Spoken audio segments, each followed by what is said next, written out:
Asia cup এবং যা নিয়ে কিন্তু রীতিমতো এই মুহূর্তে কন্ট্রোভার্সি, কনস্পিরেসি এবং কিছু অনুমানের ভিত্তিতে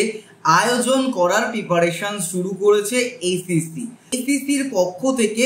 একরকম চিঠি এসছে বিসিসিআই এর কাছে, কারণ বিসিসিআই এর কাছ থেকে কোনো রকম পরিষ্কার যে তারা খেলবে কি খেলবে না এ বিষয়ে কোনো বক্তব্য তারা পায়নি এবং সে নিয়েই তাদের কাছে জানতে চাওয়া হয়েছে এসিসির তরফ থেকে। কারণ এশিয়া কাপ থেকে এই মুহূর্তে ভারত বা পাকিস্তান কেউ নাম প্রত্যাহার করে নেয়নি। যদিও পাকিস্তান নাম প্রত্যাহার করবে না জানাই ছিল, তবে ভারতের একরকম হুঁশিয়ারি তো অবশ্যই ছিল এবং ভারতীয় জনগণের অবশ্যই একাংশের এটাও মতামত ছিল যে পাকিস্তানের সাথে আমরা কোনো রকমই সম্পর্ক রাখবো না, সেটা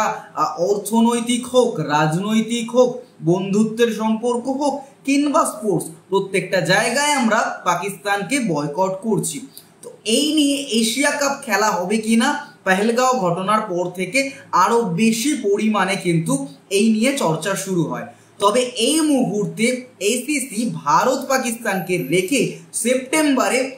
টি-20 ফরম্যাটে এশিয়া কাপ করার কথা বা আয়োজনের একরকম পরিকল্পনা তারা শুরু করেছে এবং যেটা জানা যাচ্ছে যে এই এশিয়া কাপ 5ই সেপ্টেম্বর থেকে শুরু হবে এবং ফাইনাল হবে 21শে সেপ্টেম্বর এবং এটা আরব আমির শাহিতে করার পরিকল্পনা রয়েছে এবং ভারত ও পাকিস্তানের ম্যাচটা 7ই সেপ্টেম্বর আরব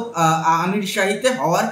চিন্তা ভাবনা কিন্তু একরকম নিয়েছে এবং ভারতকে চিঠি দেওয়ার আরো একটা উদ্দেশ্য হচ্ছে স্পন্সরশিপ, টেলিকাস্ট এইসব বিষয়ে আলোচনা করা। কারণ ভারত যদি না থাকে আদেও স্পন্সর খুঁজে পাওয়া যাবে কিনা তা নিয়ে একটা চিন্তা ভাবনা রয়েছে এবং স্পন্সরদের এই অ্যাসিওরেন্স দেয়া যে ভারত খেলবে এই বিষয়ে নিশ্চয়তা পাওয়া যাচ্ছে না এবং সে বিষয়ে টেলিকাস্ট কিন্তু নিশ্চিত করা হবে সেইভাবেই যখন ভারত এখানে খেলবে তাতে সবুজ সংকেত দেবে। এখন দেখা যাক, একটা পরিকল্পনা তো অগ্রসর হচ্ছে, এই পরিকল্পনা বাস্তবায়িত হয় কিনা।